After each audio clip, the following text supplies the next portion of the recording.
विषय आम्ही आज ओव्या म्हणून दाखवणार आहोत ते तुम्ही शांततेने क्षणी ऐकून घ्यावे. पहिली माझी ओवी ग सावित्रीच्या बुद्धीला स्त्रियांच्या शिक्षणाचा पाया तू घातला.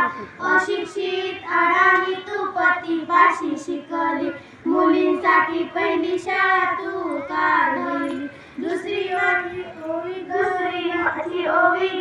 तुझ्या या धैर्याला दगड गोटे खाऊन चालवली तू शाळा. घराबाहेर काढले गुंडांनी अडवले. धीराने तोंड दिले सगळ्यांना त्रासाला. तिसरी माझी ओवी ग तुझ्या ग मोठ्या मनाला विद्वांचा सांभाळ तू केला. अल्वानी माय बाप होऊन यशवंत बाळाला दत्तक घेतला. चौथी माझी ओवी ग तुझ्या हृदयाला माणुसकीचा झरा त्या नित्य ग वाहिला. ज्योतिबांची सावली नाही तू राहिली. सत्य धर्म प्रकाशात तेजाने तळपली.